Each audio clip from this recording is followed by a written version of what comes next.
তুমি তোমার ভাইয়ের এমন কিছু আলোচনা করলা যেটা যদি সে শুনে সে অপছন্দ করবে। তুমি তোমার ভাইয়ের এমন একটা কথা দোকানে বসে আলোচনা করলা, কিন্তু ওই কথাটা যদি তোমার ভাই শুনে নেয় তাহলে তোমার ভাই সেটা অপছন্দ করবে। আল্লাহর নবী বলে, ও সাহাবায়ে কেরাম, এটাই হলো গীবত। তাহলে বলুন তো দেখি, আজকাল আমরা অনেকের নামে এমন কথা কই যেটা সে শুনলে পছন্দ করে না, অপছন্দ করে। বুঝেন না? শুনলে পছন্দ করে না অপছন্দ করে? অপছন্দ করে। আল্লাহ নবী বলেন এটাই গীবত। এইবার আল্লাহর নবীকে জিজ্ঞাসা করা হয়, কিলা ইয়া রাসূলুল্লাহ আফারাইতা ইন কানা ফি আখি মা আকুল। ও মদিনাওয়ালা নবী, আপনি কি মনে করেন আমরা যদি আমাদের ভাইয়ের ব্যাপারে এমন একটা জিনিস আলোচনা করি যে আলোচনাটার আসলে সে সমতুল্য, মানে এমন একটা আলোচনা করলাম যেটা আসলে সে করেছে, তাহলে কি গীবত হবে? সাহাবারা আল্লাহর নবীকে প্রশ্ন করছে। ক্বালা আফারাআইতা ইন কানা ফি আখি মা আকুল। আল্লাহর নবী বলে, ও সাহাবায়ে কেরাম, ক্বালা আফারাআইতা ইন কানা ফি আখি মা আকুল ফাকাতিল তাবাদাহু। আল্লাহর নবী বলেন, ও সাহাবায়ে কেরাম শুনো, তোমরা তোমাদের ভাইয়ের ব্যাপারে এমন একটা জিনিস আলোচনা করেছ যে দোষটা তার মধ্যে আছে। আল্লাহর নবী বলেন, তাহলে তুমি তার গীবত করেছ, তুমি তার নামে এমন একটা কথা বলছো। ওই যে সাহাবা কেন প্রশ্ন করছে, যদি তার নামে এমন কথা বলে থাকি যেটা সে করেছে তাহলে কি গীবত হবে? আল্লাহর নবী বলে, এমন দোষ আলোচনা করছো যেটা তার মধ্যে আছে, তাহলে গীবত। অর্থাৎ তাহলে গীবত। ওয়া ইন লাম ইয়াকুন ফীহি মা তাকুল ফাকাদ বা'তাহু। আল্লাহর নবী জানাইয়া দেন, ও সাহাবায়ে কেরাম, তুমি তোমার ভাইয়ের ব্যাপারে এমন একটা কথা আলোচনা করেছ যেটা আসলে সে করে নাই, তাহলে তুমি তার নামে মিথ্যা অপবাদ দিয়েছ, তুহমত দিয়েছ। তাহলে এটা বলেন, দোষ থাকলে গীবত, দোষ না থাকলে অপবাদ, মিথ্যা অপবাদ, তুহমত। আজকাল আমরা গীবত করার সিস্টেম কি জানেন? বলে কি যে আমি তার নামে এমন দোষ বলছি যেটা আসলে তার মধ্যে আছে, বলি না আমরা? তার সে দোষ করছি বিদায় তো আমি বলছি, না করলে কি বলতে হবে? এভাবে জবাব দিয়ে দিই না? আল্লাহর নবী বলেন, দোষ করলে হলো গীবত, আর যদি দোষ না করো তাহলে মিথ্যা অপবাদ। আজকাল অনেকে মাসালা দেয়, কি করবো হুজুর, এমন দোষ করছে না বলেও পারি না, আবার বললে তো গীবত হয়ে যায়, কিন্তু তারপরও বলতে হবে, বললে এমন। আরে ভাই, যদি আপনি জানেন, মনে করেন বললে গীবত হয়ে যায়, তাহলে আপনি আবার বলেন কেন? তো গীবত হইতে আছে। আলহামদুলিল্লাহিল্লাযী জাআলা আশ-শামসা ওয়াল কামারা বিহিসবান ওয়ান নাজমা ওয়াশ-শাজারা ইয়াসজুদান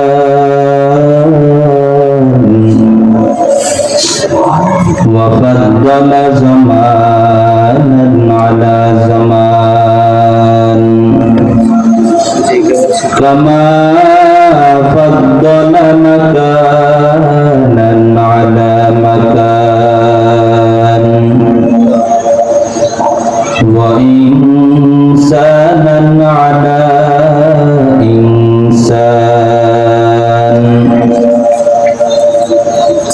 ونشهد أن لا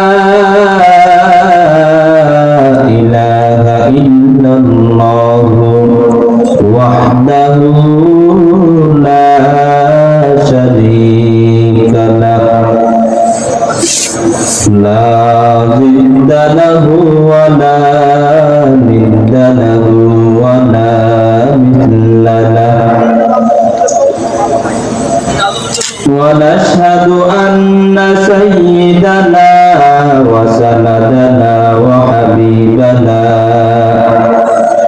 وحبيب ربنا وطبيبنا وطبيب قلوبنا ومولانا محمدا عبده ورسوله أما بعد فأعوذ بالله من الشيطان الرجيم بسم الله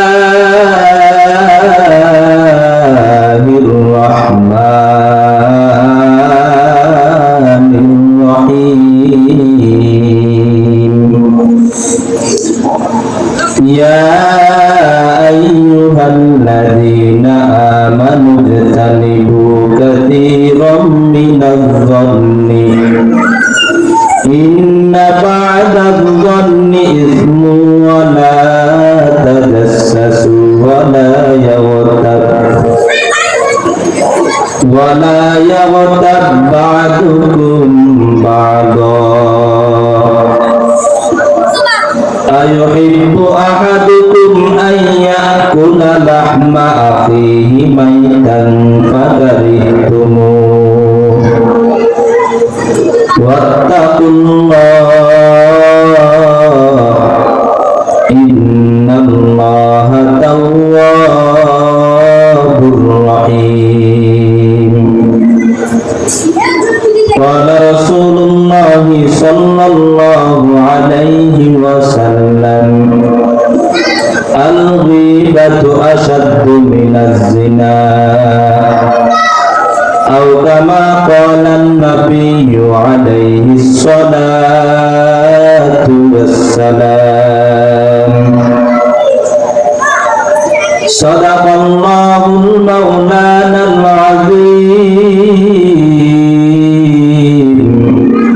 وصدق رسوله النبي الأمي الكريم ونحن على ذلك لمن الشاهدين والشاكرين والحمد لله رب العالمين আমরা সবাই মুহাম্মদের সাথে দরুদ ইব্রাহিম পাঠ করি اللهم صل على محمد وعلى آل محمد كما صليت على إبراهيم وعلى آل إبراهيم إنك حميد مجيد اللهم بارك على محمد وعلى آل محمد كما باركت على إبراهيم وعلى آل إبراهيم إنك حميد مجيد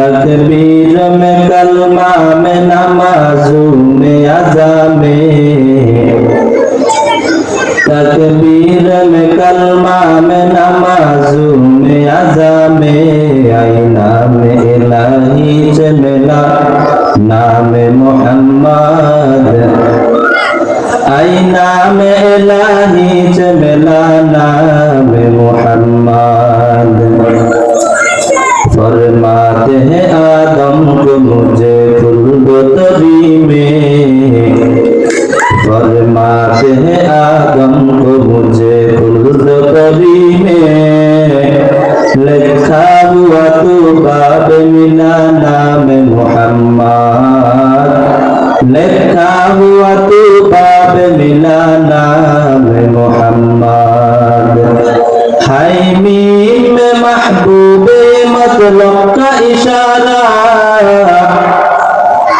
हाय मीम में महबूबे मतलब का इशारा फिर क्यों न हो महबूब खुदा नाम मोहम्मद फिर क्यों न हो महबूब खुदा नाम मोहम्मद। अल्हम्दुलिल्लाह যে আল্লাহ পাক রব্বুল আলামিন আমাকে এবং আপনাদেরকে দুনিয়ার মধ্যে সব কাজকর্ম হইতে দুনিয়ার মধ্যে সব জায়গা মিলাইতে এই মাহফিলে আসার এবং বসার তৌফিক দান করেছেন। এই জন্য আমরা সবাই অন্তর ও অন্তরস্থল থেকে কালিমাতুশ শুকর আদায় করি আলহামদুলিল্লাহ। আমার মতো আপনার মতো অনেক মানুষের কানে গেছে যে 7 তারিখে আজকের এখানে মাহফিল হবে, কিন্তু সবার কানে এই খবর পৌঁছার পরেও কি সবাই আসতে পারছে? পারে নাই। আবার অনেকে আসতে পারছে। কিভাবে আসতে পারছে? তারা আসছে, তবে ভিতরে বসতে পারে না, মাহফিলের আশেপাশে ঘুরতেছে।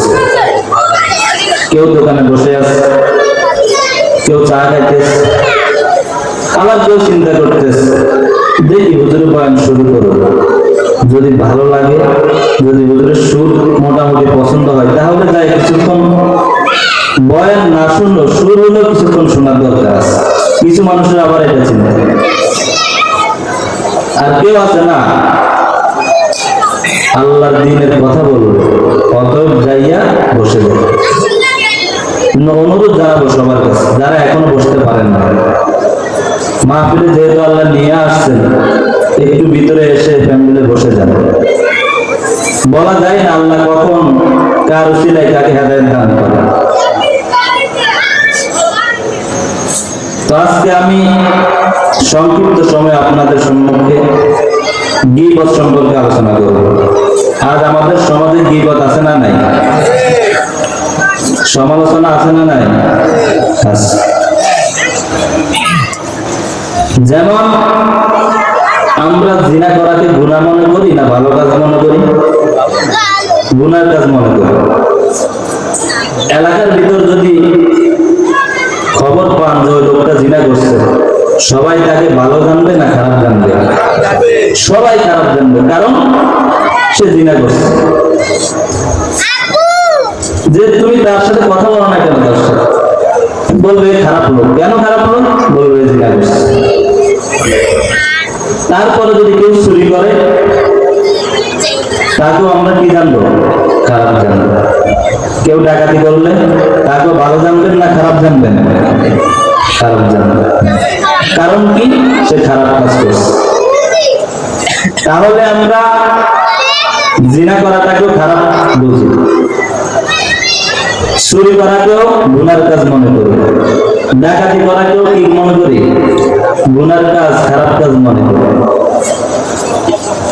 কিন্তু গীবত করাকে আমরা কেউ গুনার কাজ মনে করি না, খারাপ কাজ মনে করি না। কথা বলেন ঠিক কিনা? আজ দোকানে পাটে রাস্তাঘাটে সব জায়গায় গীবত, সমালোচনা, মিথ্যা অপবাদ চলে কি চলে না? চলে। কিন্তু যারা গীবত করে তাদেরকে কেউ খারাপ জানে? জানে না। আরো বরং কি গীবত করে সেটা শুনতে চায়। শুনতে কতই না মজা লাগে, একবার শুনলে বারবার শুনতে মন চায়। অথচ জিনা করা যেমন গুনার কাজ, ডাকাতি করা যেমন গুনার কাজ, চুরি করা যেমন গুনার কাজ, তার চাইতেও মারাত্মক কাজ হলো গীবত করা। কারণ আল্লাহ নবী বলছেন আল গীবাতু আশাদ্দু মিনাজ জিনা, গীবতটা জিনা থেকেও বড় মারাত্মক। কিন্তু আমরা গীবতকে কোনো গুনাহ মনে করি না। আল্লাহ পাক রব্বুল আলামিন বলেন ইয়া আইয়ুহাল্লাযীনা আমানু জাতানিবু কাসীরাম মিনাজ যান্নি। আল্লাহ পাক রব্বুল আলামিন বলেন হে ইমানদারগণ, তোমরা মানুষের ব্যাপারে বেশি বেশি ধারণা করিও না। কেন বেশি বেশি ধারণা করবা না? আল্লাহ তাআলা জানাইয়া দেন, ইন্না বা'দাল যন্নি ইসমুন, নিশ্চয়ই কিছু ধারণা আছে গুনাহ। আপনি একজনের ব্যাপারে ধারণা করেছেন ওই লোকটা এমন কাজ করছে, কিন্তু পরবর্তী জানা গেছে লোকটা এমন কাজ করে নাই। আল্লাহ বলে তুমি গুনাহের কাজ করেছো। আজ আমরা অনেকের ব্যাপারে অনেক কিছু ধারণা করে বসে থাকি, খবর নিলে দেখা যায় ওই লোকটা ওই ধারণার কাছে দাঁড়াও নাই, কিন্তু আমরা দোকানে পাটে বসে অমুকের তমুকের গল্প করি লোকটা এমন করছে। এই আল্লাহর গোলাম আল্লাহ পাক রব্বুল আলামিন বলেন, ওয়ালা তাজাসসু, মানুষের গোপনীয় বিষয় তালাশ করিও না। একজনের গোপন বিষয় আর একজনের কাছে বলিও না রে ভাই। এ যুবক ভাই, রাস্তা দিয়ে হাঁটতেছো, মানুষের গোপনীয় বিষয় তালাশ করে করে বেড়াইও না। আল্লাহ পাক রব্বুল আলামিন বলেন, ওয়ালা ইয়াগতাব বা'দুকুম বা'দ, আল্লাহ বলে তোমরা এক অন্যের গীবত করিও না। আইয়ুহিব্বু আহাদুকুম আন ইয়াকুলা লাহমা আখিহি মাইতান, আল্লাহ তাআলা বলেন, ও বান্দারা আমাকে বলো তোমরা কি তোমাদের মৃত ভাইয়ের গোশত খাওয়া কি পছন্দ করো নাকি? আল্লাহ তাআলা উত্তর দিয়া দেন, না না, বাকারি তোমরা এটা অপছন্দ করো। আচ্ছা বলেন তো দেখি, আমাদের মধ্যে এমন কোন মানুষ আছে নাকি যে মানুষটা তার আপন মৃত ভাইয়ের গোশত খাবে? আছে না? কোনদিনও খাওয়া পছন্দ করবে কেউ? করবে না। আল্লাহ তাআলা বলে, গোলাম ও পর্দার অন্তরালের মা, আজ আমরা কত গীবত করে করে ঘুরে বেড়াই। 3-4 জন মহিলা যদি একসাথে হতে পারে তাহলে তার কোনো কথাই নাই, ওখানে গীবতের আসর শুরু হয়ে যায়। অথচ আল্লাহ পাক রব্বুল আলামিন বলে গীবত করা মানে মৃত ভাইয়ের গোশত খাওয়া। আল্লাহ তাআলার কথা সত্য না মিথ্যা? আমি আব্দুর রহমান সাহেব সত্য বলতে পারি, মিথ্যা বলতে পারি, কিন্তু আল্লাহর কথা কখনো মিথ্যা হতে পারে না, কখনো মিথ্যা হতে পারে না। অথচ আজকাল আমরা চুরি করাকে গুনাহ মনে করি, ডাকাতি করাকে গুনাহ মনে করি, জিনার কাজ করাকে গুনাহ মনে করি, কিন্তু গীবত করাকে, সমালোচনা করাকে আমরা কোনো গুনার কাজ মনে করি না। অথচ আল্লাহর নবী বলেন, কিয়ামতের ময়দানে কিছু মানুষ এমন ভাবে উঠবে যারা দুনিয়াতে বাহ্যিক দৃষ্টিতে নেককার ছিল। আল্লাহর নবী বলে তারা দুনিয়াতে তারা নামাজ পড়তো, রোজাও রাখতো, দুনিয়াতে তারা হজ করতো, দুনিয়াতে তারা যাকাত দিত, দুনিয়াতে থাকতে তারা অভিনয় বাদ দিত না, দুনিয়াতে থাকতে তারা ইশরাক তাহাজ্জুদ কিছুই বাদ দেয় না, দুনিয়ায় থাকতে তারা অনেক নেক আমল করেছে। কিন্তু কিয়ামতের ময়দানে যখন উপস্থিত হবে, যখন ফুলসিরাতের পুল যখন পার হইতে যাবে, তখন তারা ওখানে বাধাপ্রাপ্ত হয়ে যাবে। ফুলসিরাতের পুলের কথা নিশ্চয়ই শুনেছেন। ওই ফুলসিরাতের পুলটা হবে কেমন চিকন, ওই ফুলসিরাতের পুল হবে চুল থেকে চিকন, ওই ফুলসিরাতের পুল হবে চুল থেকে ধারালো। ওই পুল দিয়ে আমরা সবাই পার হতে হবে, আমাদের কারো রক্ষা নাই।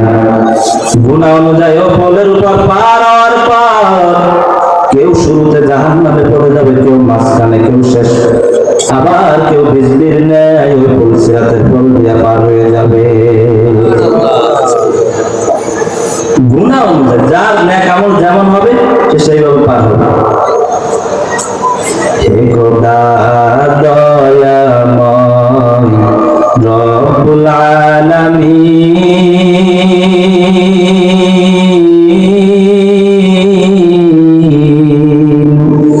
জীবন মরণে ভয় কি হবে সেই দিন। হে খোদা দয়াময় রব্বুল আলামিন,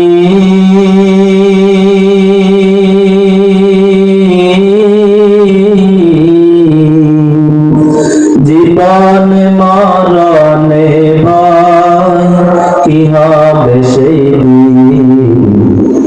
হে খোদা ধরাতে আসিয়া আজি বড়ই অসহায়,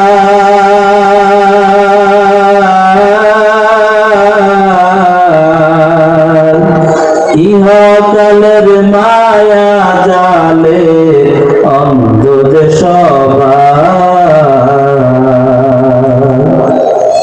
দাও হেদায়াত গো আল্লাহ গফুরুর রহিম,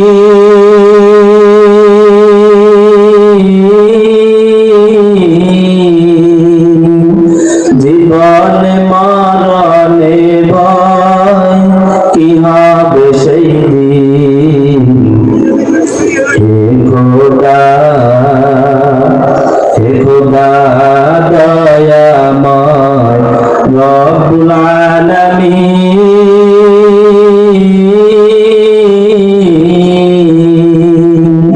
জীবন মরণে ভয় কি হবে সেই দিন।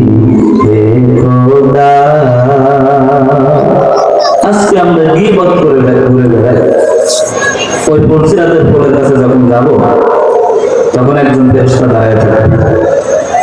ওই ফেরেশতা ডাক দিয়া বলবে বান্দা কই যাও। ওই বান্দা ফেরেশতাকে ডাক দিয়া বলবে ও আল্লাহর ফেরেশতা, আমি তো ফুলসিরাতের ফুল পার হব। বলে ফুলসিরাতের ফুল যে পার হবা আগে তুমি হক আদায় করে দিয়া যাও। বলে কিসের হক? বলে তুমি যে দুনিয়াতে অনেক মানুষের হক কেড়ে নিয়েছে। বলে তার হক এক বান্দাকে পেশ করা হবে। ওই বান্দাকে হাজির করার পর ওই বান্দা বলবে আল্লাহর গোলাম, দুনিয়াতে থাকতে তো তুমি আমার হক নিয়েছো। বলে কি হক? বলে আমি তো দেখি নাই, তুমি ওই যে একটা চা দোকানে বসেছো, চা দোকানে বসার পর তুমি আমার নামে বিভিন্ন কথা বলেছ, কিন্তু আমি তখন শুনি নাই, আমি তো পরবর্তীতে শুনছি। শোনার পর আমি তোমাকে কিছু বলি নাই। আমি আল্লাহর কাছে বিচারে দিয়ে রাখছি যে আমি যেন কিয়ামতের ময়দানে তোমাকে দেখতে পারি, ধরতে পারি। ওই বান্দা বলবে আমার হাত দিয়া যাও। তখন ওই বান্দা বলবে কিভাবে তোমার হাত দিব? ওই হকদার বলবে বান্দা দুনিয়াতে তো মানুষকে টাকা দিয়া পয়সা দিয়া বিভিন্ন ভাবে আদায় করা যায়। দুনিয়াতে যদি আপনাকে পুলিশে ধরে তখন বিভিন্ন ভাবে টাকা দিয়ে ছুটা যায় কি যায় না? যা ঘুষ দেওয়া যায়। আখেরাতে কোন ঘুষ দেওয়ার সিস্টেম আছে? হে বান্দা ঘুষ দেওয়ার সিস্টেম নাই। ওখানে হলো যে আমলের খেলা। ওই বান্দা বলবে এখানে তুমি আমার টাকা দিতে পারবা না, পয়সাও দিতে পারবা না। এইখানে যদি তুমি আমার হক আদায় করতে চাও তুমি আমাকে নেক আমল দেওয়া লাগবে। ওই বান্দা বলবে গোলাম তোমার গীবতের পরিবর্তে দাও, এই নেক আমল নিয়ে যাও। এইবার ওই বান্দা বললো ফেরেশতা এইবার আমাকে ফুলসিরাতের পোলটা পার হইতে দাও। আবার আরেকজন এসে দাঁড়ায় যাবে আমার হক দিয়ে। এইবার বলবে আবার তোমার কিসের হক? বলবে গোলাম দোকানে বসছো, ওই দিন তুমি আমার ব্যাপারও সমালোচনা করেছো। আমার হকটাও দেওয়া লাগবে, আমার হক দেওয়া ছাড়া এই পথ তুমি পার হতে পারবা না। আগে আমার হক দিয়া যাও, ওই বান্দাকে অনেক আমল দিবে। এক কথায় বান্দা এইভাবে যাদের গীবত করেছে, সমালোচনা করেছে, যাদের নামে মিথ্যা অপবাদ দিয়েছে, এইভাবে সবার হক দিয়ে দিতে হবে। সবার হক দেওয়ার পরে বান্দারা কোনো আমল নামা নাই, আবার আরেক বান্দা আমার হক দেয়, তখন তো বান্দার কোনো আমল থাকবে না। তখন বলবে আমার তো আর কোনো আমল নাই, এখন আমি কি করবো? আমার তো আছে শুধু গুনাহ, আমার তো আর কোনো আমল নাই। যত আমল ছিল সব আমল আমি দিয়া দিছি, এখন আমার আর কোনো আমল নাই, আমি কি করবো? এইবার হকদার বলবে গোলাম, তাহলে আমার গুনাহগুলো তুমি নিয়ে যাও, যেহেতু এখন তুমি আর কিছু দিতে পারবে না। তখন ওই যে বান্দা হক পাইতো, ওই বান্দা ওই বান্দারে গুনাহগুলা দিয়ে দিবে। আর অবশেষে এই বান্দা ফুল সিরাতের ফুল পার হইতে পারবে না। ফুল সিরাতের ফুল পার হওয়ার সময় ওই বান্দা ফুল সিরাতের ফুল দিয়ে জাহান্নামে পড়ে যাবে। বলেন নাউজুবিল্লাহ। আল্লাহ আমাদের সবাইকে হেফাজত করবে। তাহলে গীবত করে বাঁচতে পারবেন? দুনিয়াতে না হয় যার গীবত করছেন তার চোখের থেকে আড়াল হতে পারবে না, কিয়ামতের ময়দানে তার চোখের সামনে ঠিক হয়ে পড়ে যাবে, বাঁচতে পারবেন না। এতক্ষণ আমরা জানলাম, কিছুক্ষণ অল্প কিছুক্ষণ জানলাম যে গীবতের গুনাহ কেমন হতে পারে। আরো বলবো সময় থাকলে ইনশাআল্লাহ। এবার আসেন গীবতটা কাকে বলে জানা দরকার আছে না? আল্লাহ রাসূল বলেন আতাদরুনা মাল গীবা, মদিনাওয়ালা নবী বলেন ও সাহাবায়ে কেরাম বলো তো দেখি গীবত কাকে বলে, তোমরা কি জানো কিনা? সাহাবারা বলেন ক্বালু আল্লাহু ওয়া রাসূলুহু আ'লাম। ওই সাহাবারা জানাইয়া দেন ও আল্লাহর পয়গম্বর, না না আমরা জানি না, তবে আল্লাহ তার রাসূলই ভালো জানেন। এইবার আল্লাহর নবী বলেন ক্বালা যিকরুকা ফাকা বিমা ইয়াকরাহু, তুমি তোমার ভাইয়ের এমন কিছু আলোচনা করলা যেটা যদি সে শুনে সে অপছন্দ করবে। তুমি তোমার ভাইয়ের এমন একটা কথা দোকানে বসে আলোচনা করলা, কিন্তু ওই কথাটা যদি তোমার ভাই শুনে নেয় তাহলে তোমার ভাই সেটা অপছন্দ করবে। আল্লাহর নবী বলে ও সাহাবায়ে কেরাম এটাই হলো গীবত। তাহলে বলুন তো দেখি, আজকাল আমরা অনেকের নামে এমন কথা কই যেটা সে শুনলে পছন্দ করে না, অপছন্দ করে। বুঝেন না? শুনলে পছন্দ করে না অপছন্দ করে? অপছন্দ করে। আল্লাহ নবী বলেন এটাই গীবত। এইবার আল্লাহর নবীকে জিজ্ঞাসা করা হয় কিলা ইয়া রাসূলুল্লাহ আফারাইতা ইন কানা ফি আখি মা আকুল, ও মদিনাওয়ালা নবী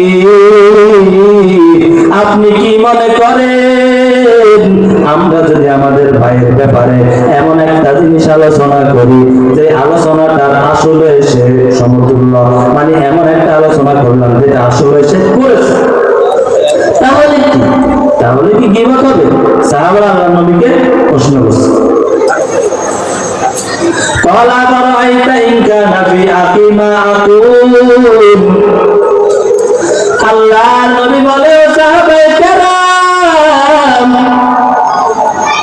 ক্বালা আফারাইতা ইন কানা ফি আখি মা আকুল ফাকাতিব তাবাদাহু। আল্লাহর নবী বলেন ও সাহাবায়ে কেরাম শুনো, তোমরা তোমাদের ভাইয়ের ব্যাপারে এমন একটা জিনিস আলোচনা করেছ যে দোষটা তার মধ্যে আছে। আল্লাহর নবী বলেন তাহলে তুমি তার গীবত করেছ, তুমি তার নামে এমন একটা কথা বলছো। ওই যে সাহাবায়ে কেরাম প্রশ্ন করছে যদি তার নামে এমন কথা বলে থাকি যেটা সে করেছে তাহলে কি গীবত হবে? আল্লাহর নবী বলে এমন দোষ আলোচনা করছো যেটা তার মধ্যে আছে তাহলে গীবত, ফাকাত ইবতাহু, তাহলে গীবত। ওয়া ইন লাম ইয়াকুন ফীহি মা তাকুল ফাকাদ বা'তাহু। আল্লাহর নবী জানাইয়া দেন, ও সাহাবায়ে কেরাম, তুমি তোমার ভাইয়ের ব্যাপারে এমন একটা কথা আলোচনা করেছ যেটা আসলে সে করে নাই, তাহলে তুমি তার নামে মিথ্যা অপবাদ দিয়েছ, তুহমত দিয়েছ। তাহলে এটা বলেন, দোষ থাকলে গীবত, দোষ না থাকলে অপবাদ, মিথ্যা অপবাদ, তুহমত। আজকাল আমরা গীবত করার সিস্টেম কি জানেন? বলে কি যে আমি তার নামে এমন দোষ বলছি যেটা আসলে তো তার মধ্যে আছে, বলি না আমরা? আমি তার সে দোষ করছি বিদায় তো আমি বলছি, না করলে কি বলতে হবে? এভাবে জবাব দিয়ে দিই না? আল্লাহর নবী বলেন, দোষ করলে হলো গীবত, আর যদি দোষ না করো তাহলে মিথ্যা অপবাদ। আজকাল অনেকে মাসালা দেয়, কি করবো হুজুর, এমন দোষ করছে না বলেও পারি না, আবার বললে তো গীবত হয়ে যায়, কিন্তু তারপরও বলতে হবে, বলে না এমন? আরে ভাই, যদি আপনি জানেন, মনে করেন বললে গীবত হয়ে যায়, তাহলে আপনি আবার বলেন কেন? তো গীবত হইতে আছে। গীবত কত মারাত্মক গুনাহ, যেটাকে আমরা কোনো গুনাহ মনে করি না বর্তমানে। আয়াতের শুরুতে আমি বলছি যে অন্যের ব্যাপারে বেশি ধারণা করা যাবে না। আমরা অনেক সময় অনেকের ব্যাপারে এমন কিছু ধারণা করি যেটা সে আসলে করে নাই। কথা কি বোঝেন সবাই? আমার বুঝলে কথা বলতে হবে। একবার এক এলাকায় ইমাম মালিক রাহমাতুল্লাহ আলাইহির যুগে একজন মহিলা মারা গেল। ওই মহিলাটা মরার পর পাশের বাড়ির একজন মহিলা তাকে গোসল করার জন্য আসছে। ওই মহিলা যখন গোসল করানো শেষ, যখন রানে হাত লাগছে, রানে হাত লাগার পর হাতটা অটোমেটিক আটকে গেছে। গোসল করানো শেষ, ওই প্রজেক্ট পায়খানা বস্তু পরিষ্কার করার পরে যখন রানে হাত লাগে তখন হাতটা আটকে গেছে। হাতটা আটকার পরে মহিলা অনেক চেষ্টা করে হাতটা ছুটানোর জন্য, কিন্তু অনেক চেষ্টা করার পরে হাতটা ছুটে না। মহিলা সবাইকে ডাকে, কে কোথায় আছো? আমার এই অবস্থা, হাত ছুটতেছে না। অনেক চেষ্টার পরে যখন হাত ছুটে না, মানুষ এলাকার ইমাম সাহেবকে ডেকে আনলো। ও হুজুর, আমাদের বাড়ির অবস্থা, এখন কি করা যায়? মহিলা তো দুজনেই ভালো মানুষ, ভালো মহিলা ছিল, হঠাৎ কেন এই অবস্থা? ইমাম সাহেব বলতেছে, ওই জীবিত মহিলা যেহেতু জীবিত, তার হাত যেহেতু কাটা যাবে না, মরা মহিলার ঘাম থেকে একটু চামড়া কেটে পৃথক করে নেব। এই পয়সাটা যখন হুজুর দিয়া দিল, মৃত মহিলার স্বামী এসে বলেন, না না, এইটা অসম্ভব, কারণ আমার স্ত্রী ছিল অনেক ভালো, আমার স্ত্রীর মতো আর অন্য কোন স্ত্রী হয় না। আমার স্ত্রী এখন মারা গেছে, কেন তার রান থেকে চামড়া কাটা হবে? কিন্তু এই লাশেরও এসে বলে, না না, আমার আম্মা জানে রান থেকে চামড়া কাটা যাবে না। এক পর্যায়ে সবাই চিল্লাচিল্লি করে। এইবার সবাই মিলে বলে, এলাকার যে বিচারপতি তাকে ডাক দাও। তাকে ডাকার পর এলাকার বিচারপতি ডাক দেয়া বলে, তাহলে তোমরা জীবিত মহিলার হাতটা কেটে দাও, মরা মহিলার যে হাত কাটা যাবে না। এই ফয়সালা বিচারপতি যখন দিয়া দিল, কিন্তু জীবিত মহিলার স্বামী ডাক দেয়া বলে, না না, এটা অসম্ভব, কোনোভাবে এটা দেওয়া যাবে না, আমার স্ত্রীর হাত কাটা যাবে না, কারণ আমার স্ত্রী হলো অনেক ভালো, আমার স্ত্রীর মতো ভালো মহিলা কেউ হতে পারে না। এইবার জটটা শুরু হয়ে গেল। মীমাংসা করবে কে? রাষ্ট্রের যে বিচারপতি তখন ছিল ইমাম মালিক রাহমাতুল্লাহ আলাইহি। সবাই বলতেছে ইমাম মালিককে ডাকা হবে। ইমাম মালিককে ডাকা হলে আশা করা যায় কোন একটা ফয়সালা বাহির হবে। আর কেন বা হাত আটকেছে এটাও জানা যাবে। ইমাম মালিক রাহমাতুল্লাহ আলাইহি খবর দেওয়া হলো। ইমাম মালিক রাহমাতুল্লাহ আলাইহি এসে উপস্থিত হয়ে গেলেন। উপস্থিত হওয়ার পর ইমাম মালিক রাহমাতুল্লাহ আলাইহি পর্দার আড়াল থেকে দুজন মহিলাকে জিজ্ঞাসা করতেছে, ও আম্মা জানেরা, একজন মহিলাকে জিজ্ঞাসা করতেছে, ও আম্মা জানেরা, বলেন তো দেখি আপনি এর ব্যাপারে কোনো খারাপ কিছু জীবিত থাকতে, সে জীবিত থাকতে বলছেন কিনা? ওই জীবিত মহিলা বলেন, না না, আমি তাকে কখনো কিছু বলি নাই, তার ব্যাপারে কখনো কোনো গীবত করি নাই। কিন্তু ইমাম মালিক বলে, ও আম্মা জান, ঠিক করে বলেন। বলে, না না, আমি বলি নাই। এইবার ওই মৃত এবং জীবিত দুজনের স্বামীকে ডাকা হলো। দুজনের স্বামীকে আড়ালে নিয়ে বলে, ও আল্লাহর গোলাম, দুজন বলেন তো দেখি আপনাদের স্ত্রী কেমন? প্রথমে একজনকে রাখছে, আলাদা করছে, মৃত মহিলার স্বামী। বলতেছে, বলেন তো দেখি আপনার স্ত্রী আপনার কাছে জীবিত থাকা অবস্থায় কেমন ছিল? ওই মৃত মহিলার স্বামী ডাক দিয়ে বলে, আমার কাছে আমার স্ত্রী অনেক ভালো ছিল, আমার স্ত্রীর মতো দ্বিতীয় আর কোন স্ত্রী হইতে পারে না। বলে, ভালো করে বুঝে শুনে বলেন? বলে, হ্যাঁ, ভালো করে বুঝে শুনে বললাম। এইবার জীবিত মহিলার স্বামীকে ডাকলো। এইবার তাকে বলে, ও আল্লাহর গোলাম, তোমার স্ত্রী তোমার কাছে কেমন? বলে, আমার স্ত্রী আমার কাছে অনেক ভালো, আমার স্ত্রী কখনো আমার সাথে কোনো অন্যায় করে না। দুজন স্বামীকে ডাক দিয়া জিজ্ঞাসা করার পর বলতে, আমাদের দুজন স্ত্রী কি বলো? 100 বলো। আচ্ছা বলেন তো দেখি, আমাদের মধ্যে যাদের স্ত্রী আছে এদের 100 জনকে জিজ্ঞাসা করলে 95 থেকে 97 জন বলবেন আমরা আমাদের স্ত্রীদের কিন্তু অনেক অসুখী আছে। কথা বলেন ঠিক কিনা? কেউ বলবে যে 100 খুশি? বলতে পারবে না, আমার মনে হয় না কেউ বলতে পারবে। অনেকে জিজ্ঞাসা করি যে ভাই কেমন আছে? বলে, হুজুর আলহামদুলিল্লাহ খুব ভালো আছে। আমি তো হয় দেখতেছি আলহামদুলিল্লাহ টাকা পয়সা বাড়ি গেল, ভালো আছে।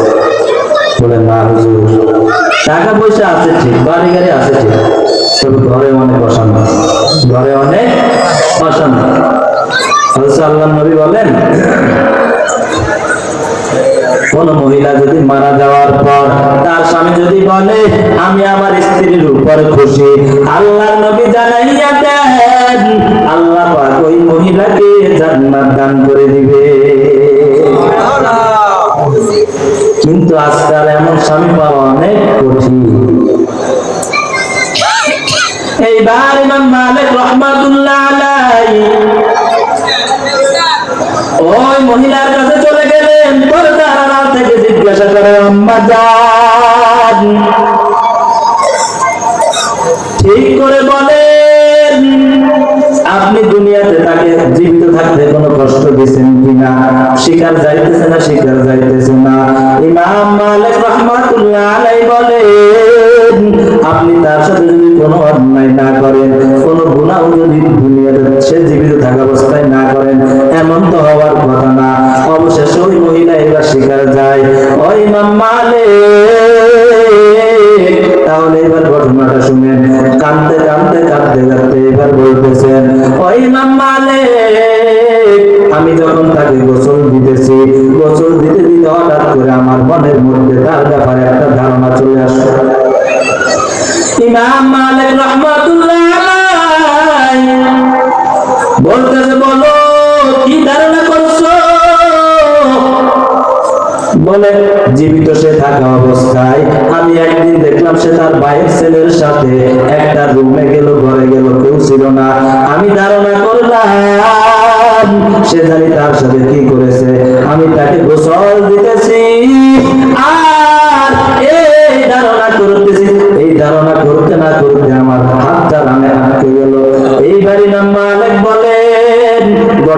আসলে এই জায়গায়, কারণ সে তার মায়ের ছেলের সাথে তো খারাপ কিছু করবে না। মায়ের ছেলে মানে নিজের ছেলের মতোই, সে রুমে গেছে, খারাপ কিছু নাও তো করতে পারে। তুমি তার ব্যাপারে কেন ধারণা করছো? এই কারণে অবস্থা হয়েছে। অতএব তুমি অন্যায় করেছ। আল্লাহ বলছেন কোন বান্দা যদি অন্যায় করে জিনা করে, কারণ আমি মিথ্যা অপবাদ দেয়, তোহমত দেয়, তাকে ইসলামের দৃষ্টিতে কোরআনের মধ্যে আছেন তাকে 80টা বেত্রাঘাত করতে হবে। আর দুনিয়াতে বেঁচে থাকা অবস্থায় দ্বিতীয় শাস্তি তার থেকে কেউ কখনো সাক্ষী গ্রহণ করতে পারবে না। এইবার ইমাম মালিক রাহমাতুল্লাহ আলাইহি জল্লাদকে হুকুম দিয়ে দিলেন, ও জল্লাদ তাড়াতাড়ি আসো, তাড়াতাড়ি আসো, একে 80টা বেত্রাঘাত দাও, দেখা যাক এই শাস্তিটা তাকে দিয়ে দিলে হাতটা ছুটে কিনা। জল্লাদ এসে তাকে চাবুক দিয়ে বেত্রাঘাত করতেছে। 79টা যখন হয়ে গেল, দেখে এখন হাত ছুটে না। ইমাম মালিক চিন্তা করতেছে ঘটনা এখনো ছুটতেছে না জানেন। ইমাম মালিক জল্লাদকে ডাক দিয়ে বলে, ও জল্লাদ, 80 নাম্বার চাবুকটা মারবা, বেত্রাঘাতটা করবা, বিসমিল্লাহ বলে আল্লাহর নামে দেও। এইবার জল্লাদ বিসমিল্লাহ পড়ে 80টা বেত্রাঘাত, 80 নাম্বারটা যখন দেয়, সাথে সাথে হাতটা ছুটে যায়। ওই যে খারাপ ধারণা করছে, আজকে আমরা অনেকের ব্যাপারে এরকম খারাপ ধারণা করে কি করি না, খারাপ ধারণা করি। অনেকে বলে ওই হুজুরকে মনে করছি ভালো, এখন দেখি হুজুর বেয়ারের ওখান থেকে এবার ওখান মারি থাকে, দেখা গেছে হুজুর ওখান থেকে কি মারছে ওটা খেয়াল করে নাই, ওই যে ওখান থেকে একটু দেখছি ওটাই দেখছি, বলে এগুলো একটু ভালো মনে করছিলাম, হুজুর এভাবে ঘটনা। আল্লাহ বলে ইন্না বা'দাল যন্নি ইসম। আজকে আমরা খারাপ বন্ধু বানাই, খারাপ বন্ধু যারা গীবত করে তাদেরকে বন্ধু বানাই। তাই বেরাদার দূরে পাশা জিয়ারে ইয়ারে বদে বদ দরবু মদাজ মারে বদে তন হাতরা বর যা জনার ইয়ারে বদে বদ জানে ইমানদ জনার ইয়ারে বদ রদ তোরা সুয়ে জাহিম ইয়ারে নেকু গিরে তায়া বিনাই। এ আল্লাহর গোলাম যুবক, এ বন্ধু খারাপ বন্ধু বানায় না, খারাপ বন্ধু তোমাকে জাহান্নাম পর্যন্ত পৌঁছায় দিবে। সাপ যদি তোমাকে দুনিয়াতে আঘাত করে, ওই সাপের আঘাতে তোমাকে মৃত্যুবরণ করাইতে পারে সর্বোচ্চ। কিন্তু খারাপ বন্ধু এমন আঘাত করবে যে আঘাতটা তোমাকে শুধু দুনিয়া ধ্বংস না, ওই খারাপ বন্ধুটা তোমাকে আখিরাতেও তোমার ধ্বংস করে দিবে। কথা বলেন ঠিক কিনা? এই জন্য খারাপ বন্ধু বানানো যাবে না, যারা গীবত করে তাদের সাথে চলা যাবে না। আপনি যদি সমাজের মধ্যে এমন সিস্টেম চালু করে দেন যারা গীবত করে তাদের সাথে চলবো না, এ আল্লাহর গোলাম এক পর্যায়ে যদি এমন চালু হয়ে যায় সিস্টেম, দেখবেন কেউ আর গীবত করবে, কেউ আর গীবত করবে না। আপনি দোকানে বসছেন, দোকানে যদি আপনি দোকানদার হন, দোকানে আপনার কাস্টমাররা বসছে, প্রতিটা দোকানদার যদি এই সিস্টেমটা চালু করে, কাস্টমার বসার পরে কাস্টমার সবাই কি করতেছে, গীবত করতেছে, গীবত করছে।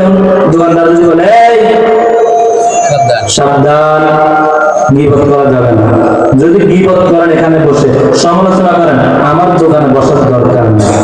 তবে এমন দোকানদার পাওয়া যায় কিনা জানি না, যদি এমন দোকানদার পাওয়া যায়, আর যদি সব দোকানদার এমন হয়ে যায়, সবগুলা কাস্টমার 100 ঠিক হয়ে যাবে। কথা বলেন ঠিক কিনা?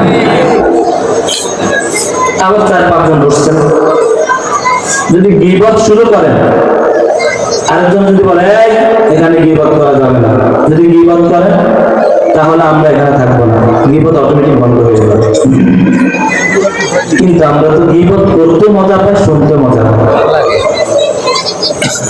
আনাস রাদিয়াল্লাহু তাআলা আনহু বলেন,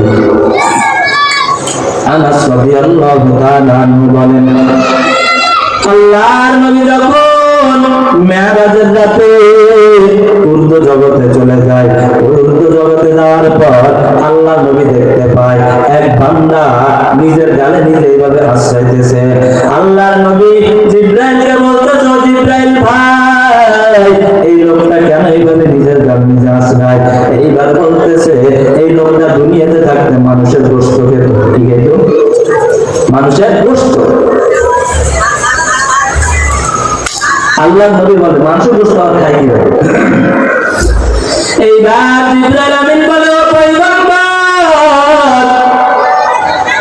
দুনিয়াতে মানুষের গোশত খেত মানে সে দুনিয়ায় থাকতে মানুষের গীবত করত, আর এটাই হলো মানুষের গোশত খাওয়া। হে আল্লাহর গোলাম, আজ আমরা গীবতকে গুনাহ মনে করি না, অথচ গীবত করা যেমন গুনাহ, গীবত শোনাও তেমন গুনাহ। আমরা অনেকে মনে করি গীবত করাটাই মনে হয় গুনাহ, গীবত শোনা কোনো গুনাহ না। অনেকে আবার বলি, আমি ইচ্ছাকৃতভাবে গীবত শুনি নাই, আমি রাস্তা দিয়ে হেঁটে যাইতেছি, হঠাৎ করে শুনে গেছি। কিন্তু যদি হঠাৎ করে শুনে যান, আপনি তার থেকে আস্তে করে সরে যাইতে হবে। যদি আপনার সামর্থ্য হয় তাকে বাধা দিবেন। এ আল্লাহর বান্দা, গীবত করা যাবে না। আর যদি মনে করেন না না আপনার বাধা দেওয়াতে সে শুনবে না, তাহলে আপনি তার থেকে কেড়ে যাবেন, কেড়ে নেবেন। কারণ আপনি বাধা দিলে যেহেতু শুনবে না, আপনি সরে যাবেন, গীবত শুনবেন না। কিন্তু আমরা তো এমন করি না, বলে একটু যেহেতু শুনছে আর একটু শুনি, শুনতে তো মজাই লাগে, আর একটু শুনি, সমস্যা যে হুজুরা বলছে গীবত করাই না গুনাহ, গীবত শোনাতে গুনাহ না, তো গীবত শুনে না। গীবত করা যেমন গুনাহ, গীবত শোনাও তেমন গুনাহ। আপনি সারা রাত ইবাদত বন্দেগী করেন, সারা রাত তাহাজ্জুদ করছেন, নফল করছেন, সারা রাত ইবাদত করছেন, কিন্তু সকালবেলা যদি আপনি কোন একজন মানুষের যদি একটু গীবত করেন, সারা রাতের ইবাদত বন্দেগী শেষ, কোনো লাভ নেই। আশরাফ আলী থানভী রাহমাতুল্লাহ আলাইহি একটা ঘটনা উল্লেখ করছেন, বলবো? আমার কোন বানানো গল্প না, কিচ্ছা কাহিনী না। আশরাফ আলী থানভী রাহমাতুল্লাহ আলাইহি বলে, এক ব্যক্তির একটা বদ অভ্যাস গোড়া ছিল। ওই গোড়াটার বদ অভ্যাস ছিল, যখন মলমূত্র ত্যাগ করত তখন সে পিছনে গিয়ে আবার গন্ধটা শুকে নিত। ওই বান্দার গোড়া দিয়া ওই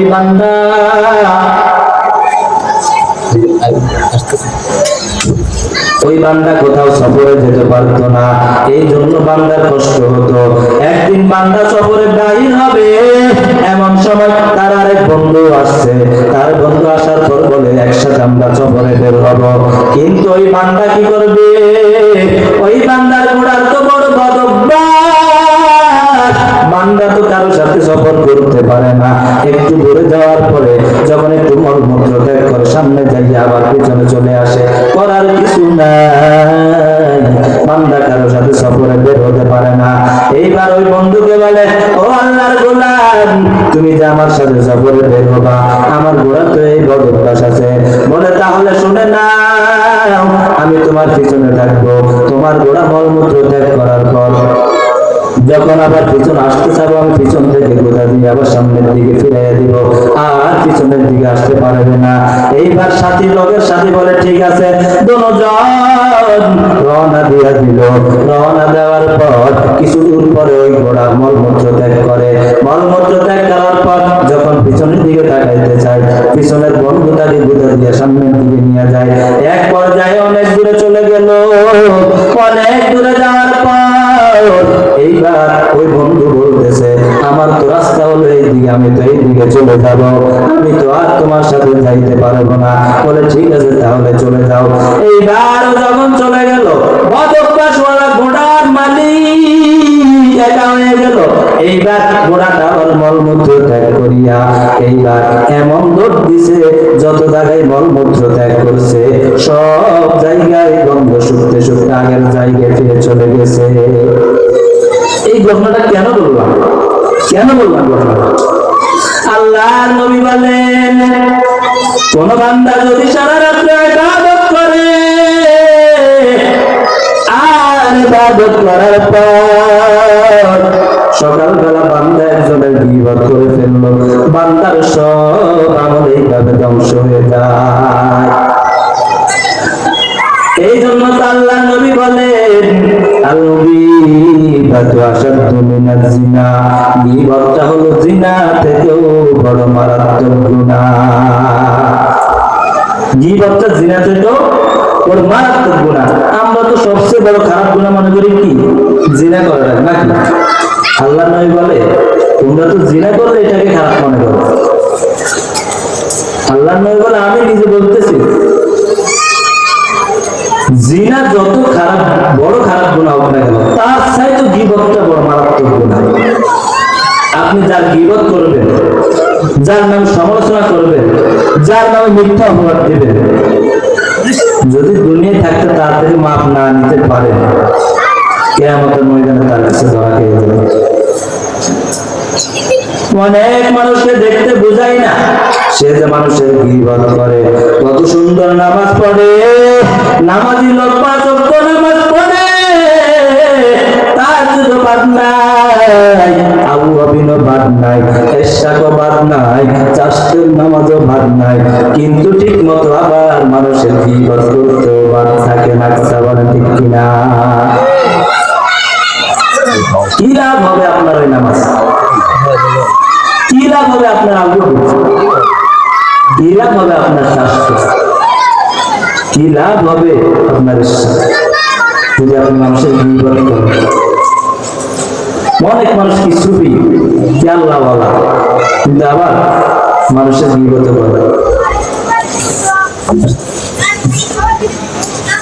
হে আল্লাহর গোলাম, এই জন্য আপনি গীবত করে যত আমল করবেন কোনো লাভ নাই। একবার নবীর জামানায় 2 জন মহিলা তারা রোজা রাখছে, রমজান মাসে কি রাখছে? রোজা রাখছে। রোজা রাখার পর তারা গীবত করতেছে মানুষের ব্যাপারে, কথাবার্তা বলতেছে, তো হঠাৎ করে মানুষের নামে সমালোচনা শুরু করে দিয়েছে, মানুষের নামে গীবত শুরু করছে। গীবত শুরু করার পরে হঠাৎ করে তাদের গলা শুকিয়ে গেছে। গলা শুকানোর পর এইবার মনে হয় যেন তারা চটপট করতেছে, থাকবে না। এক সাহাবী আল্লাহর নবীর দরবারে চলে গেছে। আল্লাহর নবীর দরবারে যাইয়া বলে, ও পয়গম্বর, আপনার অমুক এলাকায় 2 জন মহিলা তারা রোজা রাখছে। রোজা রাখার পর তারা এইভাবে বসে আছে, হঠাৎ করে গলা শুকিয়ে গেছে। আল্লাহর নবী বলে, ও সাহাবী আমার, তাকে ডেকে নিয়ে আসো 2 জন মহিলাকে। ওই 2 জন মহিলাকে আনার পর এইবার বলতেছে 2টা পেয়ালা নিয়ে আসো, 2টা বর্তন নিয়ে আসো। 2টা বর্তন আনার পর আল্লাহর নবী একজন মহিলাকে বলে, ও আল্লাহর বান্দি, তুমি এই পেয়ালার ভিতরে বমি করো। আল্লাহর বান্দি ওই পেয়ালার ভিতরে বমি করলো। বমি করার পর দেখে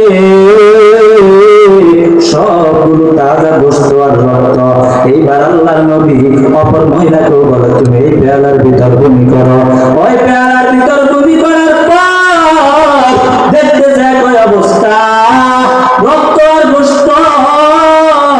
দেখার পর সাহাবারা আশ্চর্য হয়ে গেছে, আর ওখান থেকে গন্ধ বাইরে হইতেছে। ওই মহিলারা বলতেছে, আমরা তো রাত্রে রোজা রাখার শুরুতে সাহারি খাওয়ার সময় কোনো গোশত খাই না, এই গোশত করতে আসলো। এইবার আল্লাহর নবী বলেন, ও আল্লাহর বান্দিরা শুনে নাও, তোমরা মনে হয় বসে কারো নামে মিথ্যা অপবাদ দিয়েছ, মনে হয় গীবত করেছ। এইবার তারা বলে, জি নবী আসলে করেছে। এই জন্য তো, কারণ গীবত করা মানে হলো অন্যের কি খাওয়া, গোশত খাওয়া। অথচ রোজা রাখছে, রোজা রাখার পর তাদের এই অবস্থা গীবত করার কারণে। পর্দার অন্তরালের মা বোনরাও একসাথে হতে পারলো। সবিনার কি হয়েছে, ওই জরিনার কি হয়েছে, শেফালির কি হয়েছে, এসব আলোচনা চলে কি চলে না? চলে। আমাদের মধ্যে শুধু মহিলাদের দোষ দিয়েন না, আমাদের পুরুষদের মধ্যে দোকানে পারে একসাথে বসতে পারলে অন্যের নামে অপবাদ, গীবত সমালোচনা শুরু করবে। আল্লাহ পাক রব্বুল আলামিন আমাকে এবং আপনাদেরকে অন্যের নামে মিথ্যা তহমত দেওয়া, গীবত করা থেকে আল্লাহ পাক আমাদের সবাইকে হেফাজত করে বলেন আমিন।